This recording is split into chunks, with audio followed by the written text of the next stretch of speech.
Welcome to the Hair of the Dog podcast. I'm Nicole Begley, and today we are talking with Dorie Howell from IPSM, also known as IPS Mastermind, IPS standing for in-person sales. Whether you are doing in-person sales or not, this podcast is for you because we are talking about feeling the fear and doing it anyway, which is something that all of us as a business owner are going to be intimately familiar with. Stay tuned. Welcome to the Hair of the Dog podcast. If you're a pet photographer ready to make more money and start living a life by your design, you've come to the right place. And now, your host, pet photographer, travel addict, chocolate martini connoisseur, Nicole Begley. Hey everybody, Nicole here from Hair of the Dog. Thanks so much for joining me for yet another podcast episode. This is our first podcast episode for 2021, a new year, which is really just one of my most favorite things because we start with a blank slate and quite frankly, a new year after 2020. Hopefully the only place to go is up, right? So today we're talking with Dorie Hal, but before we get to that conversation, I just wanted to take a minute to thank all of you for being listeners to this podcast. I am so happy that we started this at the beginning of 2020. I've really enjoyed this platform. I've loved talking with everyone. I've loved getting your comments about how these different episodes have helped you. If you find the podcast helpful, I would so very much appreciate if you would take a few seconds and leave a review. One of our latest reviews is coming to us from Italy. It says, I'm listening to the episodes of this podcast with great interest as they are full of useful information, inspiring ideas, and practical suggestions. I highly recommend this podcast. Thank you so much for leaving your review with us. Really appreciate all of those, and it keeps myself and my team motivated so that we can keep serving you guys via this podcast and all of our other channels. So would super appreciate taking 2 seconds to do so. But in the meantime, let's jump back into our episode, shall we? And roll that episode with Dorie.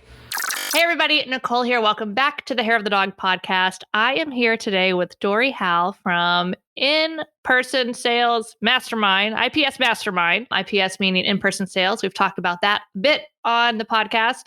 But Dorie, welcome to the podcast. I'm so happy to have you here. Thank you so much, Nicole. It's a pleasure to be here, and I'm glad we finally got this scheduled. Yes, for sure. Oh, yeah, so good. Tell us, well, first of all, before we dive into what we want to talk about today, go ahead and just give us a little bit of background of you and your business and how you've, how you've become who you are today. I am a portrait photographer based out of the Washington, D.C. metro area, right outside in Virginia, and I specialize in newborns and families, mostly for newborns. And I'm making the transition, like a lot of people in their businesses, is that, I did babies for 10 years. And that's a lot of babies. It's a lot of time. It's a lot of time down on my knees. It's a lot of time leaning over and getting peed on and all that good stuff. And so I'm really trying to shift my business now to work with older families, with older children, and just do something different. I think a decade is a long time to do something. And as creatives, we stay in a niche for a long time because it's comfortable and that's what people know us by, and that's what's paying our bills. But at some point in time, you just got to say, all right, it's time to do something different. So that's funny. I was going to say just real quick, there's some similarities there between babies and pets because we are down on our knees all the time too, usually laying on our stomachs and God knows what, goose poop or who knows what weird substance in the city, and making crazy noises and also getting peed on sometimes. It's very, very similar. So it's just one of those things where I kind of started making this transition last year, and then my mom got really ill and passed away. And so I closed my business for about 7 months, and I'm just now starting to get back into marketing and letting people know I'm open for business and all that type of thing. And I would have done it sooner, obviously, but we had this little thing called the pandemic that I just kind of, sat back and be like, okay, I'm just going to wait a little while. So, right. Exactly. So there's that. And then almost 4 or 5 years ago, I met my business partner, Rachel Bohr, and we started IPS Mastermind, which we now call IPSM. And it is an education site for photographers to come and learn how to run great businesses using the IPS sales method. Yeah, perfect. And that works no matter what genre you're in. Certainly portrait, any portrait genre. Mm-hmm. Absolutely. Yeah, nice. Yeah. Yeah. Nicole, you've taught for us, and we've got other pet photographers really involved with us. And so it's a nice way to be able to serve our clients very well with the things that they love and the people. And because I know most people consider their pets their people. They're not pets, they're people. Right. And whatever you photograph or whatever people you photograph, it can work awesome. Absolutely. Yeah, I actually started my business back almost 11 years ago now. Once this calendar flips over, it's going to be 11 years. Mm-hmm. And I started doing families and pets, two separate genres under one brand, because I thought, there's no way I can be just a pet photographer. Right. There's no way you can make enough money doing just that. So I did families for 5 or 6 years, and I loved them. I really enjoyed families. It wasn't like I did it because I tried newborns and that was not my thing. Yeah. I was like, no, I'm sticking with the families, dogs and families. But then it got to the point where I started to get so busy that I couldn't market my pet side as I wanted, because my families was all word of mouth. Mm-hmm. It was, just family after family coming and filling my calendar with great sales. Like, it was a super profitable business, but my heart wasn't in the family side. I wanted to grow the pet side. And I was like, I have to stop this so I have time to focus on that other thing, which was the scariest decision in my business to date, I think. Because I was like turning off this basically free income stream that I did nothing to market anymore. And, it was $2,500 average sale, wall art for everybody. It was good. And I liked it. And I didn't dislike it. So that was the hardest thing. But, it turned out it was definitely the right move. And I'm super happy that I did. But, those things are scary. Yeah, it is. It is scary to make those transitions, especially when things are rolling. And to the outside world, everything looks really good. So when you have to go and explain to maybe a partner or a spouse or your family that you just really don't want to do that anymore, and the only reason is because it's not fulfilling, but you can't always put your finger on it because it's not about the money anymore.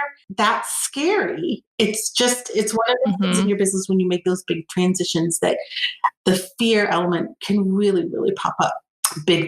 Yeah, absolutely. I think this actually transitions nicely to what we were to talk about, is that this fear element affects so much of our business and really our life. But then once you put all of your work eggs in a basket that you are responsible for as a self-employed entrepreneur, like that fear just skyrockets to all new heights. And add an employee or two, crazy. And then that's when the sleepless nights come in and all that kind of thing.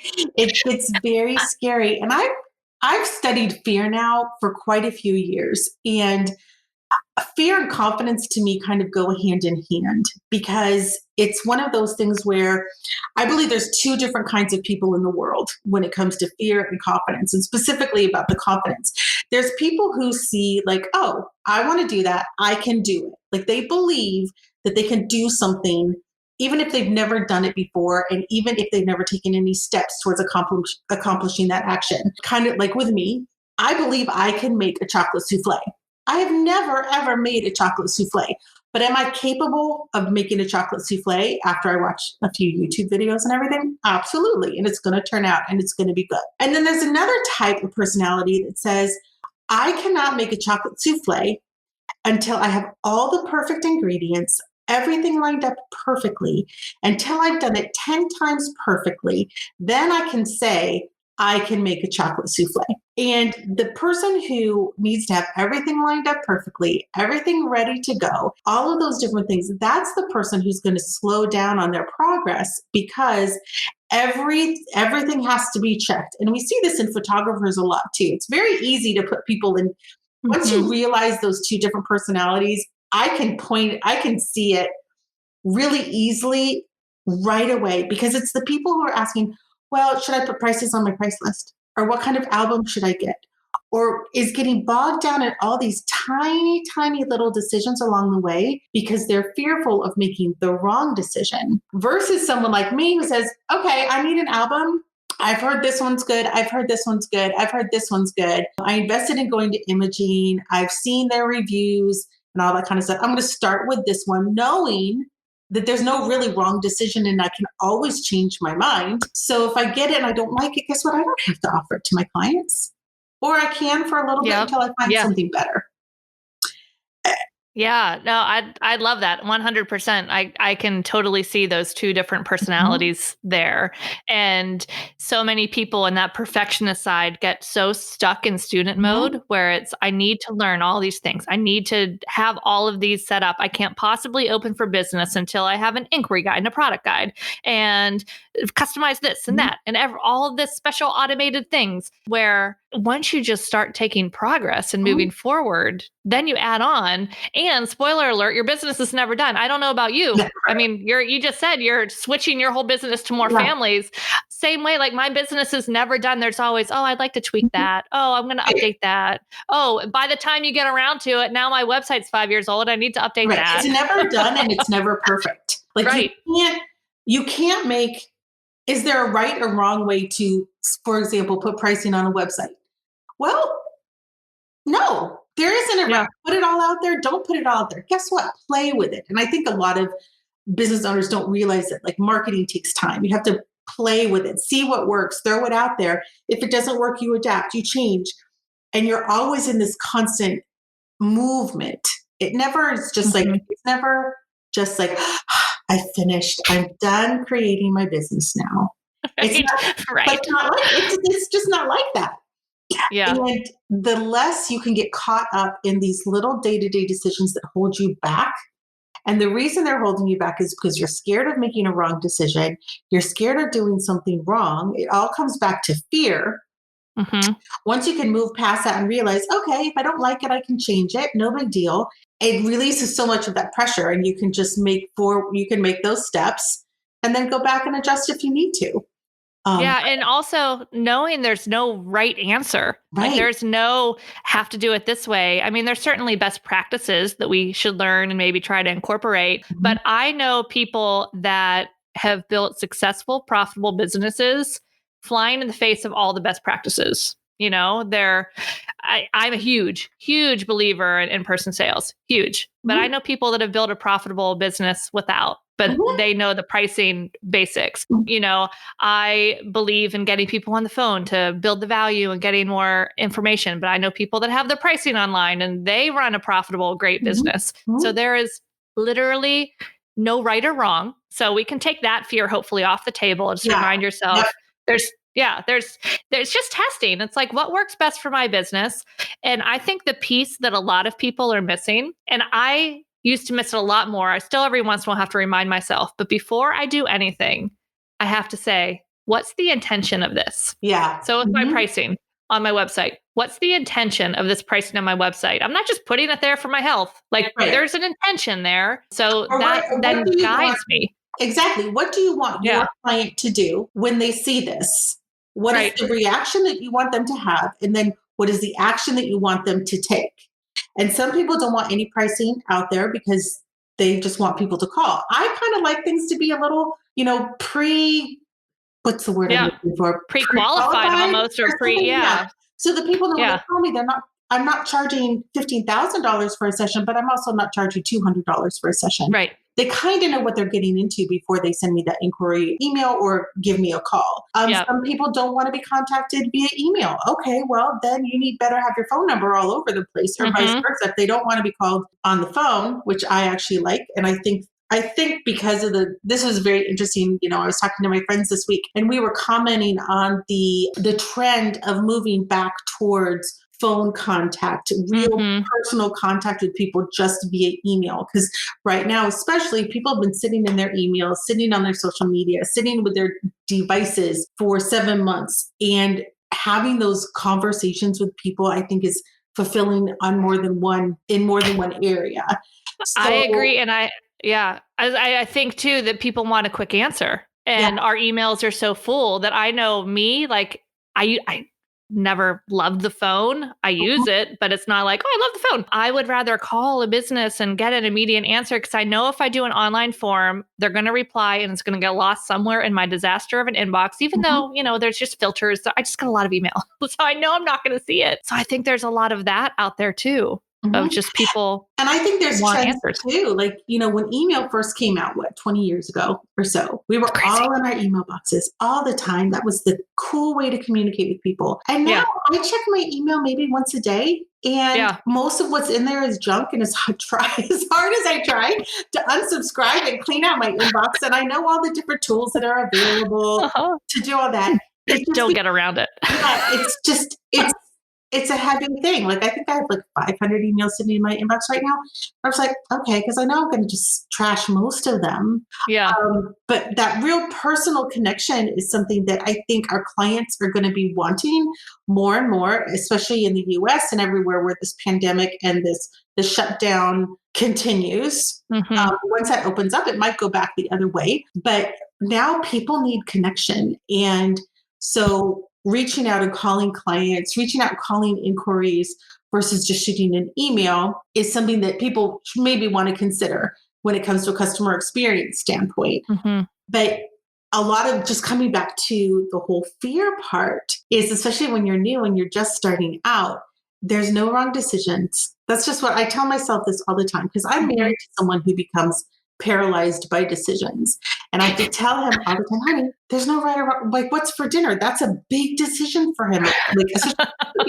What do I want? Because he wants me to be happy. Well, honey, there's no wrong decision here. It's okay. Right. And guess what? If you don't cook what I like, I can cook what I want tomorrow. It's okay. Like, I'm pretty happy if anyone cooks me dinner, I'll eat just about anything because I didn't have to cook it. Sure. Yeah, that works. Pretty easy to make me happy there. That's right.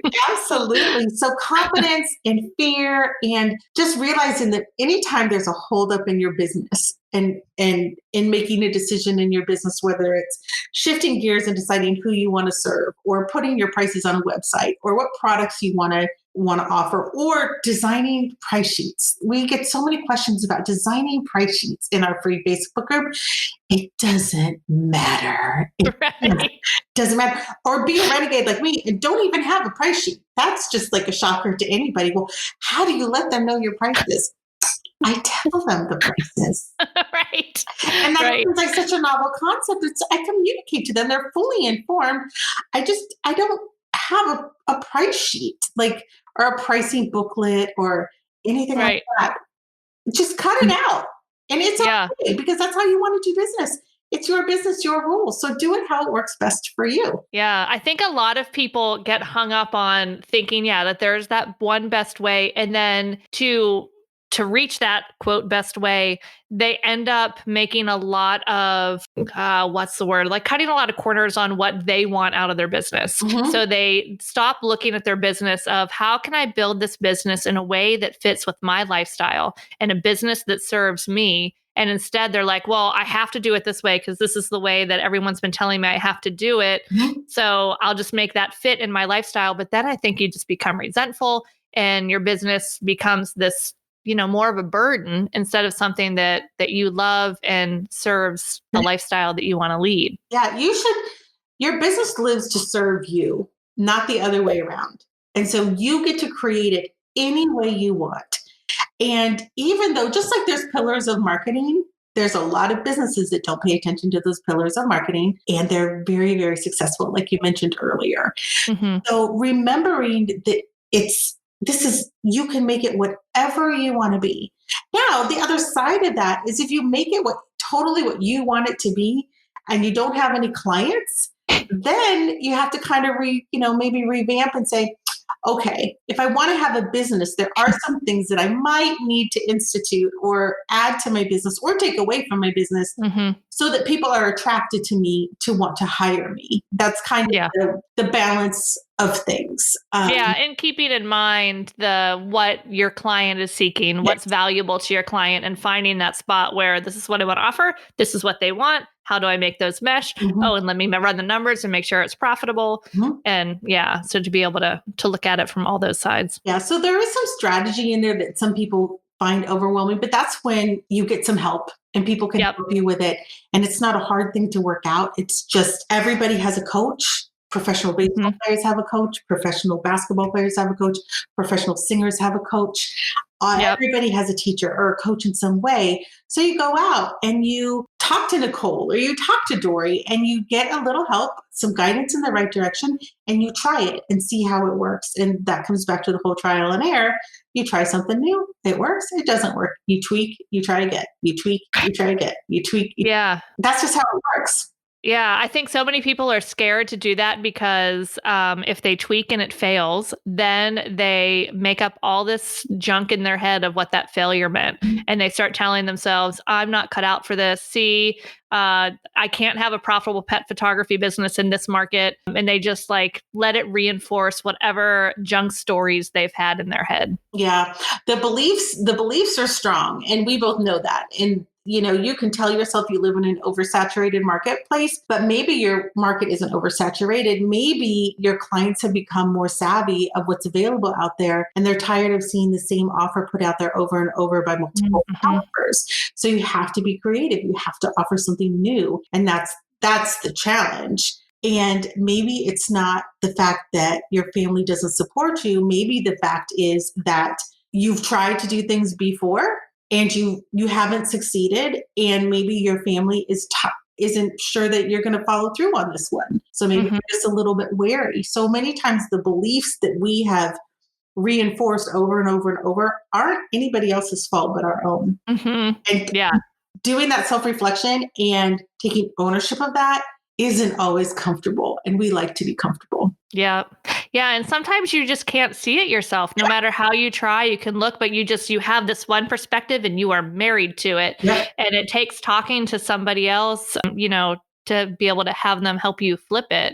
For instance, the saturated market, the one thing, the easiest way that I like to try to flip that for people, especially in the pet photography niche, because it's still a somewhat unknown niche as far as the general public knows. Because how many times somebody asks what I do? Oh, I'm a pet photographer. And 95 times out of 100, they say, what? You're what? That you just photograph dogs? Just pets. That's it?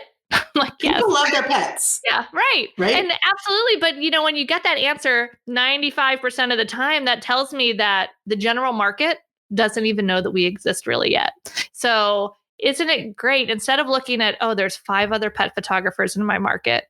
What if you looked at it as there are 5 other pet photographers marketing in my market, raising awareness for what I offer so that it becomes an easier, just more people know. More people are searching pet photographers. More people are seeing your potential business. You have more people to share the value you can bring to them. Yeah.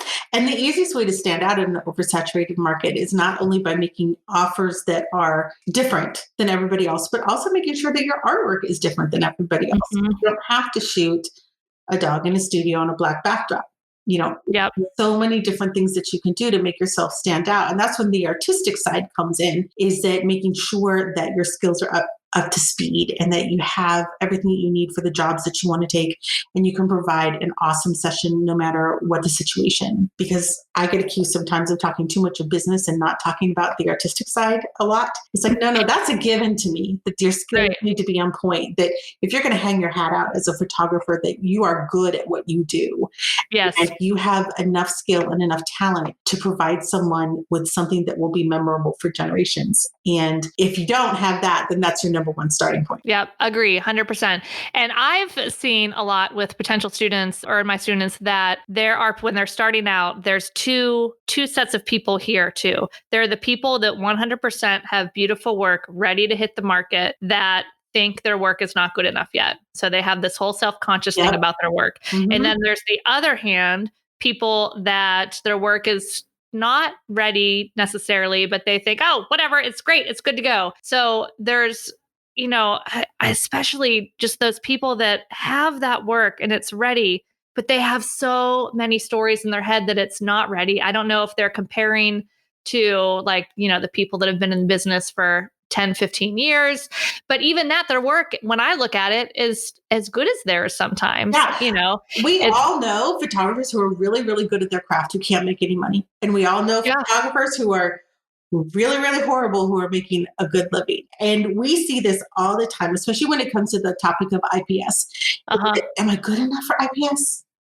Is my work good enough for IPS? And my standard result, my standard answer for that is, do you have people wanting to hire you? Do you have clients? And usually the answer is yes, which is awesome.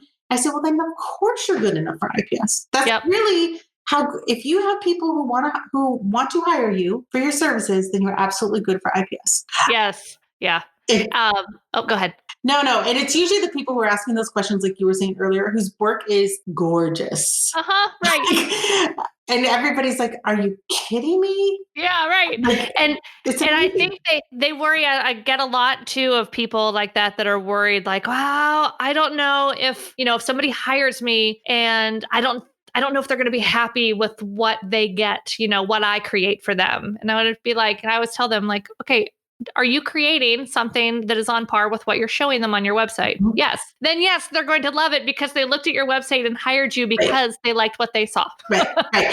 Now, when you're going out with a client, that's not the time to necessarily test all your new skills that you learned in a workshop or saw in a YouTube video. You still have to deliver the standard session that they want, and then maybe test a little at the end. But if it's on par with everything that they've seen on your website and you can recreate it, they're going to love it.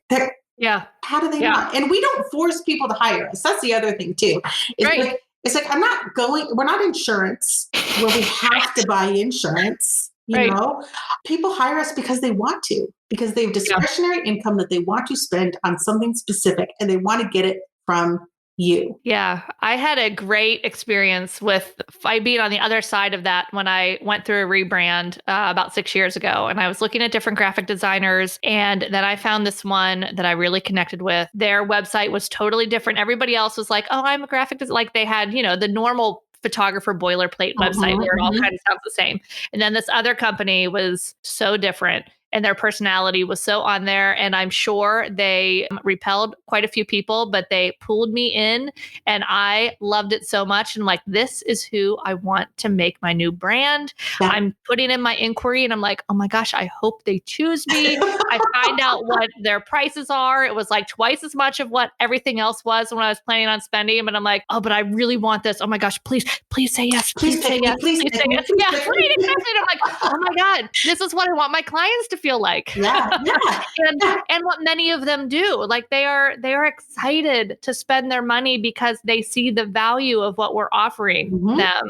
And like no one's forcing them to. They're not handing it over. It's not like IRS tax day where they're like, here, take my money.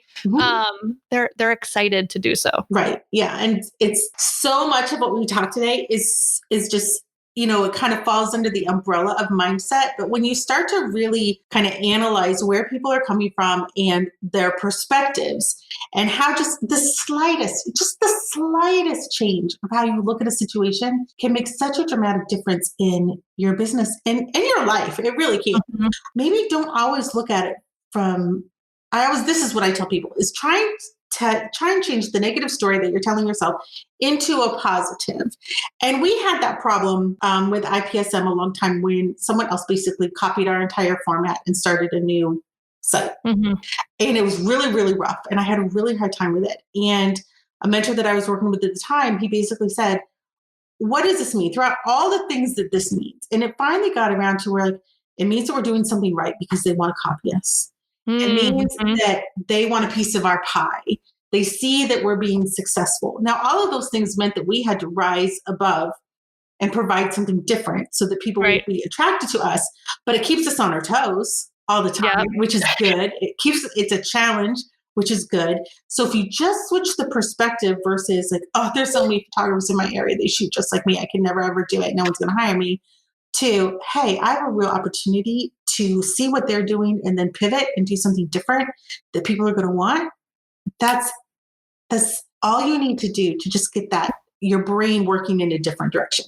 Yeah, that's the exact story I use, and I try to encourage people to adopt when they see like these different companies that come in and do $39 for a photographer will show up at your door in 2 hours, or people that are worried, oh my gosh, have you seen the latest iPhone? It's going to put us all out of a job. I'm like, okay, an iPhone can't remove a leash. An iPhone can't shoot at like 1.2 with creamy backdrops and editing and creative edits and all of these things. An iPhone doesn't know how to set the dog up or know how to set them up in the best light. Like, we have all of these things, and it just encourages us to continue to raise the bar, to continue to learn more, to continue to offer something extraordinary to our clients, which everybody wins. Yeah, I mean, it absolutely is a win-win for like the industry, for you as a professional, for you as a business person, to keep raising that bar and doing better. And if that seems overwhelming, then that's something you need to consider, because that's never going to change. Technology is hot on our heels every single day. We have to be able to provide something different. And I will start to worry when they come out like with the photographer robot who can start to be posing and, communicate all those different things. But I don't think it's going to happen for a really long time. Yeah. Well, I don't think it can ever happen with pets. So we're good. True. We're good. I think you'll be switching. You'll be like, I'm moving to pets from families. Well, you know what? It's so funny. My sister she rescued a dog a few months ago, and I keep saying, I need to have Izzy over to do some nice little pictures of her. Right. She's the cutest little mutt, cute little face. Oh, love it. And I don't think I'm up to the task. I'm just going to I think we might need to hire a professional, because I don't think I'm up to the task of making her look as cute as she should look. That's so funny. I mean, it's so funny. All the different genres are so different. I mean, I am a fairly accomplished photographer, but if you were like, go take newborn pictures right now, they would look like garbage because all the different genres have so many unique pieces to produce the best work in that genre. So it's, and a wedding, if you told me to go shoot a wedding, I think I would cry. And I kind of like to say that I think I could probably produce decent pictures of any genre. Yeah. But you don't want just decent. Exactly. iPhone can be decent. So, yeah.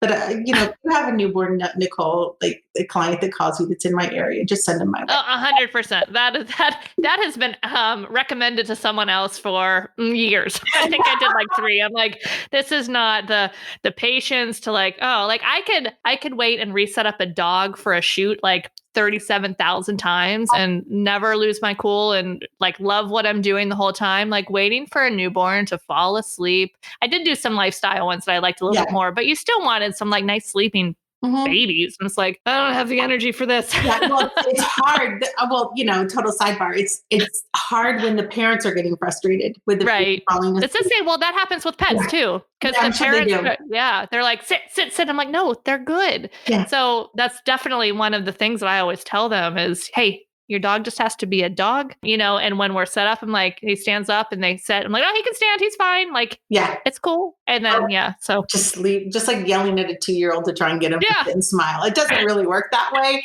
No. So, and I think when you walk in the door as a parent, like even as a photographer with my daughter, it's like, she's 13. I can't get a good picture of her. She is the most difficult client. I'm like, can't you just like, give me a night. You know what it is. You're right. Do it. No. I feel the blood pressure going, and it's hard to get that separated. And so I understand what my clients go through.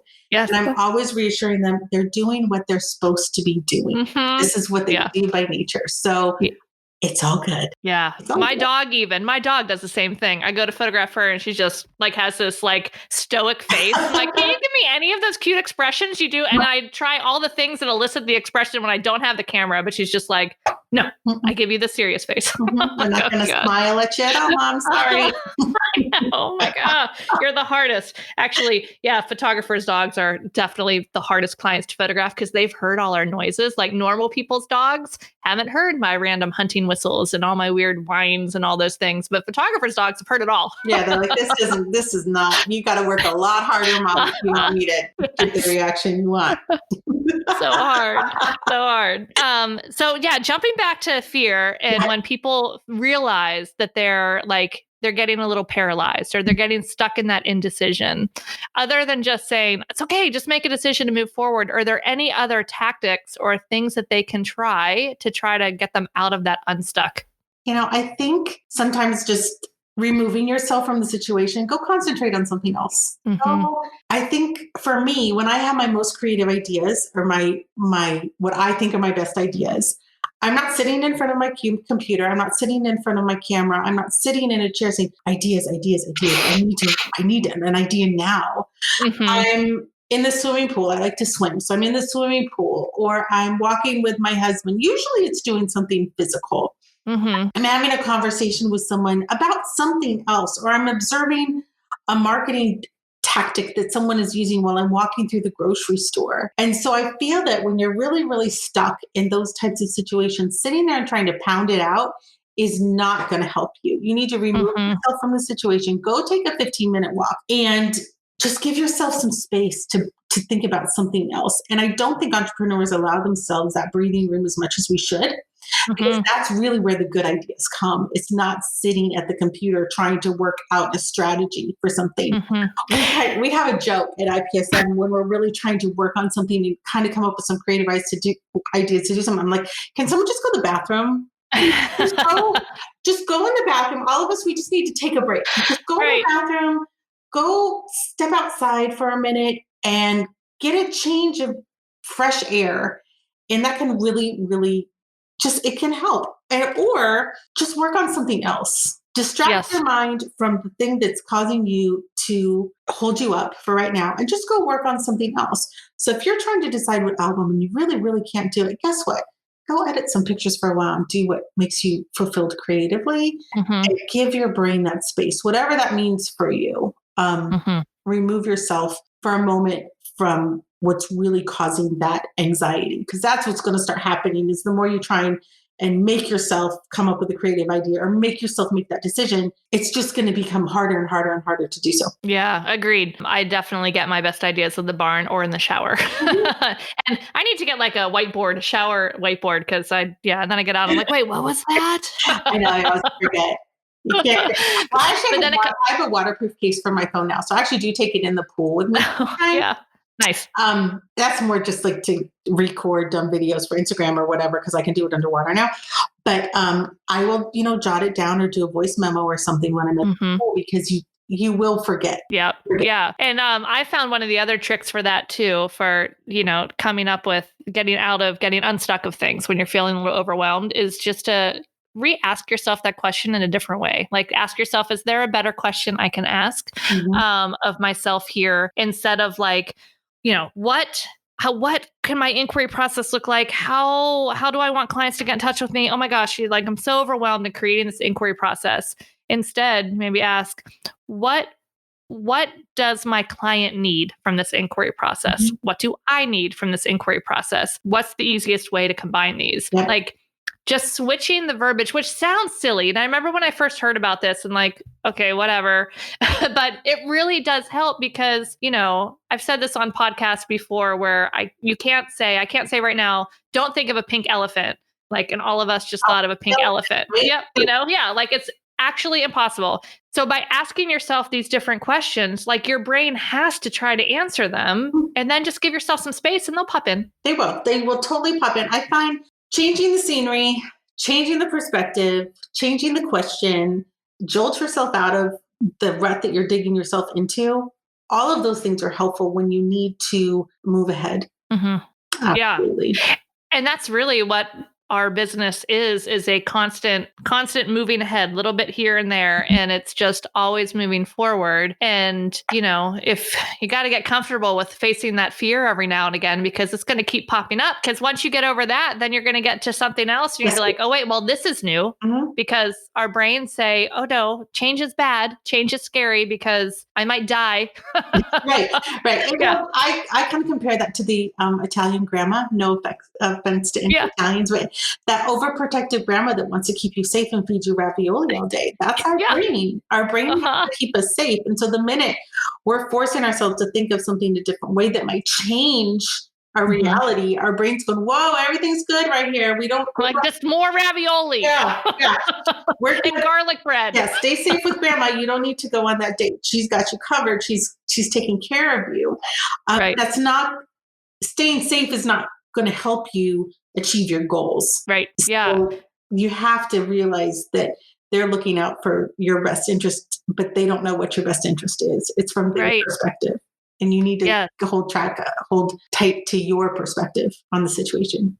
Yeah. And I think also flipping the switch a little bit, or the script a little bit, about like when you start to get a little bit uncomfortable, that probably means you're working towards something good. Because anytime we're going to have any sort of growth, it gets uncomfortable. And you question, like, is this right? Oh my gosh, this is getting really, really crazy. Because you've never been there before. Your brain can only send you messages based on where it's been or what is familiar to it. So as soon as you walk into the unfamiliar, then it doesn't know how to process it. It's like all of a sudden everything starts going haywire and short circuiting, and you start to get that fear. You start to feel uncomfortable because it doesn't know how to tell you what it needs to tell you, because it's never been there before. So you have to tell your brain to settle down. Say, dude, trust me a little bit. We're good. And thanks for keeping me safe. But shut up. Thanks, but no thanks. We're good. Yeah. Oh, for sure. Oh man, Dory, this has been such a good conversation. And I think really helped some people hopefully keep moving forward and realize that little bit of fear actually means we're on the right track. But before we go, are there any words of wisdom for, photographers that are in the first year or two of their business and they're in that place of just like, oh my gosh, there's so much to do. I don't know what the next step is. Help. Remember that when that feeling of overwhelm comes, that it's because you have put some sort of timeline or expiration date of when you need to have this done by. And many people put this on themselves. They start thinking that you start seeing all the tasks that come in and you start to become feeling overwhelmed. Well, it's because you feel like, oh my gosh, I have to have everything done by Saturday.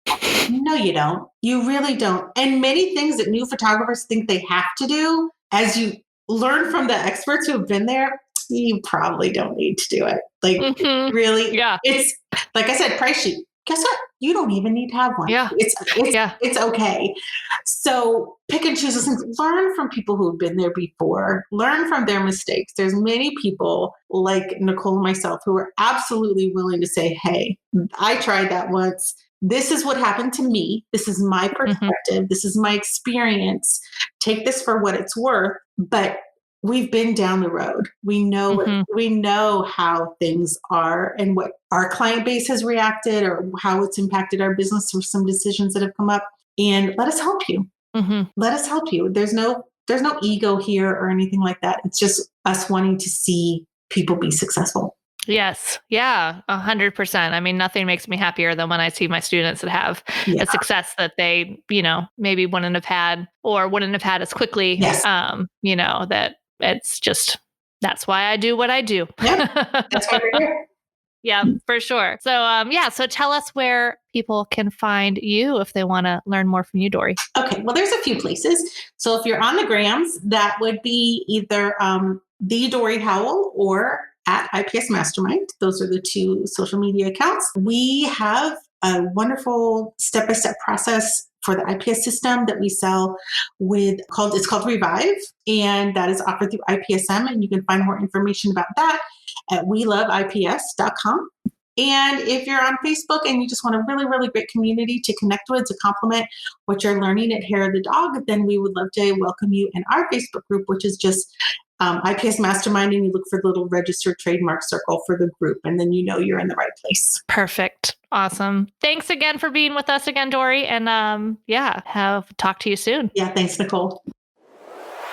Thanks for listening to this episode of Hair of the Dog podcast. If you enjoyed this show, please take a minute to leave a review. And while you're there, don't forget to subscribe so you don't miss our upcoming episodes. One last thing, if you are ready to dive into more resources, head over to our website at www.hairofthedogacademy.com.